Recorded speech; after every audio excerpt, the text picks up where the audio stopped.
movie recap လုပ်ပြီးတော့ online ပေါ်ကငွေရှာတဲ့အခါမှာအရေးကြီးတာ movie recap တစ်ခုတည်းမဟုတ်ဘူးနောက်ထပ်တစ်ချက်ရှိပါသေးတယ်အဲ့ဒါကိုသိဖို့အတွက်ကိုဗီဒီယိုအဆုံးထိကြည့်ပေးပါဒီကျွန်တော်တို့ရဲ့ one click recap ကိုမရင်းနှီးသေးတဲ့သူတွေအတွက်ကိုကျွန်တော်နည်းနည်းပြောပြပေးမယ်ဒီ tool မှာဘာမှ editing လုပ်စရာမလိုဘူးဗီဒီယိုတင် click တစ်ချက်နှိပ်ပြီးရင်ထွက်လာတဲ့ဗီဒီယိုကို online ပေါ်တန်းတင်လိုက်လို့ရှိရင်ရပါပြီအဲ့လောက်ထိလွယ်ပါတယ်ကျွန်တော်တို့ရဲ့ one click recap tool အသုံးပြုနေကိုအရင်ဗီဒီယိုတွေမှာကျွန်တော်ပြောပြထားပါတယ်ကြည့်ချင်တယ်ဆိုလို့ရှိရင် comment ထဲမှာ link ချပေးထားမယ်အသုံးပြုနေပြီးသား customer တွေကတော့ဒီနေရာကိုသိလိမ့်မယ်ဒီနေရာက recap ဗီဒီယိုတစ်ခု ready ဖြစ်ပြီဆိုလို့ရှိရင်မြင်ရတဲ့နေရာဒီမှာဗီဒီယိုတွေ download လုပ်လို့ရမယ် SRT file တွေ download လုပ်လို့ရပါမယ် okay ကျွန်တော်အသစ်ထည့်ထားတဲ့ feature တစ်ခုကဘာလဲဆိုရင် auto hook maker ဖြစ်ပါတယ်ဒီမှာဆိုရင်ကျွန်တော်တို့ရဲ့ဗီဒီယိုက ready ဖြစ်နေပြီနိုင်ငံတကာစီးပွားရေးတစ်ခုမှာ CEO ကအ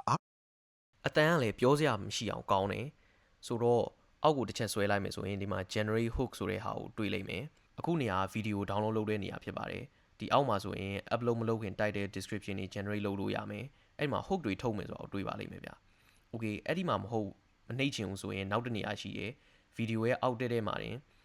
ဒီ generate hooks ဆိုတဲ့ button လေးကိုတွေ့လိမ့်မယ်အဲ့ဒါကိုနှိပ်လိုက်လို့ရှိရင်ဒီမှာ screen ပေါ်မှာတစ်ခုခုပေါ်လာမယ်ဒီမှာစာအုပ်ဖတ်ကြည့်လိုက်မယ်ဆိုလို့ရှိရင်ပထမဆုံးတစ်ချိန် hook ထုတ်တာကို free pay လုပ်ထားပါတယ်ဒုတိယအချိန်ကနေစပြီးတော့နောက်အချိန်တွေကတော့ကျွန်တော်တို့တစ်ချိန် generate လုပ်တိုင်း credit တစ်ခုကုန်ပါမယ်ဗျကျွန်တော်တို့ရဲ့အတွင်းပိုင်းကစနစ်တွေထဲမှာအရန်ကိုကောင်းတဲ့ AI model တွေကိုသုံးထားတာဖြစ်တဲ့အတွက်ကြောင့်မလို့ထွက်လာတဲ့ quality ကအရန်ကောင်းမယ်သူများ tool တွေလိုမျိုးဟိုဘက်သွားလိုက်ဒီဘက်သွားလိုက်ဟိုနေရာသွားလိုက်ဒီနေရာသွားလိုက်နဲ့ရှုပ်ရှက်ခက်နေအောင်လို့ရှောက်သွားပြီး generate လိုက်လုပ်နေစရာမလိုပါဘူးဗီဒီယိုရဲ့အောက်မှာတင် button တစ်ချက်နှိပ်ဗီဒီယိုနဲ့တထီရာတဲ့ကိုက်ညီတဲ့ viral ဖြစ်နိုင်တဲ့ title တွေ description တွေကို AI က auto ထုတ်ပေးမှာဖြစ်ပါတယ်ဒီထွက်လာတဲ့ဟာတွေကို copy ကူးပြီးတော့ TikTok တို့ YouTube Short တို့မှာတခါတည်းဗီဒီယိုနဲ့အတူတူတွဲတင်လိုက်လို့ရှိရင်ရပါတယ်မကြိုက်သေးဘူးဆိုရင်နောက်တစ်ခါ regenerate လုပ်လို့ရမယ်ဒါပေမဲ့ပထမဆုံးတစ်ခေါက်ပဲကျွန်တော်တို့က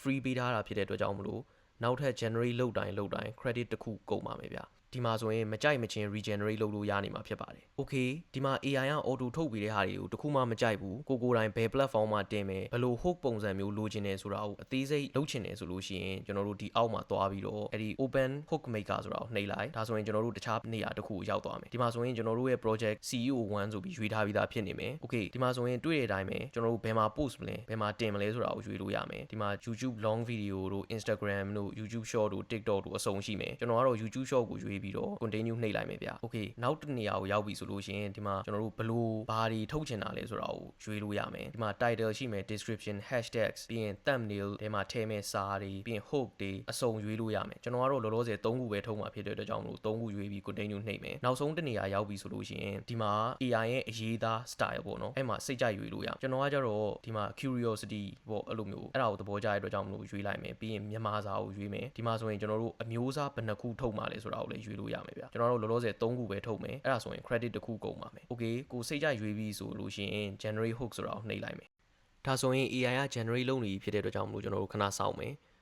okay ပြီးသွားပြီဆိုလို့ရှိရင်ဒီမှာကြည့်လိုက်မယ်ပထမဆုံးအပေါ်မှာပြထားတဲ့ဟာ AI က auto ရွေးပေးထားတဲ့အကောင်းဆုံး title တွေ description တွေဖြစ်ပါတယ်အဲ့ဒီမှာကျွန်တော်တို့မကြိုက်သေးဘူးဆိုလို့ရှိရင် regenerate all ဆိုတာနှိပ်လို့ရမယ်ဒီညာဘက်မှာပြထားတဲ့ဟာတွေကကျွန်တော်တို့ရွေးထားတဲ့ option တွေပေါ့ဘယ် platform မှာတင်မယ်ဘာတွေထုတ်ချင်တယ်ဘယ်လို style မျိုးဘာ language ကိုရွေးထားတယ်ပြီးရင်ဘယ်နှခုထုတ်မယ်ဒါတွေအကုန်လုံးကြည့်လို့ရမယ်ပြီးရင်ကျွန်တော်တို့ဒီမှာဖြတ်သွားတဲ့ credit 1 credit ပေါ့အဲ့ဒါလည်းကြည့်လို့ရမယ်ပြီးရင်ဒီထိတ်ဆုံးဟာကျတော့ AI ကရွေးပေးထားတဲ့အကောင်းဆုံးဒီဗီဒီယိုအတွက်အသင့်တော်ဆုံးနဲ့အကောင်းဆုံး title တွေဖြစ်ပါတယ် okay ကျွန်တော်တို့အောက်ကိုဆက်သွားမယ်ဆိုလို့ရှိရင်ဒီမှာ hashtag 3ခုတွေ့မယ်ဘာဖြစ်လို့3ခုလဲဆိုရင်ကျွန်တော်တို့ကခုန3ခုထုတ်မယ်လို့ရွေးထားဖြစ်တဲ့အတွက်ကြောင့်မလို့ဟုတ်ပြီအောက်ကိုနည်းနည်းဆက်သွားမယ်ဆိုရင်ဒီမှာနောက်ထပ် title 3ခုထပ်တွေ့မယ်ဒါကတော့ကျွန်တော်တို့ဒီတစ်မျိုးကို3ခုစီ AI ကထုတ်ပေးတာပေါ့ကိုကြိုက်တဲ့ဟာကိုကြိုက်တယ်လို့ရွေးပြီးတော့သုံးလို့ရပါတယ်ဒီနောက်ဆုံးမှာဆိုလို့ရှိရင် description တွေပေါ့နော်ဒီမှာဆိုကျွန်တော်တို့နောက်ထပ်3ခုပေါ့အကောင်းဆုံးဟာကိုရွေးပြီးတော့သုံးလို့ရမယ်တကယ်လို့မကြိုက်သေးဘူးဆိုလို့ရှိရင်အဲ့ဒီမှာဘယ်လိုပြန်ရေးပေးပါ regenerate လုပ်ပေးပါအဲ့မှာတူအောင်ရေးပေးပါဘာညာအဲ့ဒါတွေအကုန်လုံးကျွန်တော်တို့ထပ်လုပ်လို့ရပါမယ်ဗျာဒါကတော့ကျွန်တော်တို့ရဲ့ feature အသစ်လေးပါနောက်ထပ်ဒီထက်အရန်ကိုမိုက်တဲ့ feature အသစ်တွေထပ်လာအောင်မှာဖြစ်ပါတယ်ထပ်ပြီးစောင့်ကြည့်ပေးကြပါကျေးဇူးတင်ပါတယ် one click recap ကိုဝယ်ယူခြင်းနဲ့ဆိုလို့ရှိရင် page messenger ကိုဆက်သွယ်လိုက်လို့ရပါတယ်ဗျာနောက်တစ်ခါထပ်ပြီးကျေးဇူးတင်ပါတယ်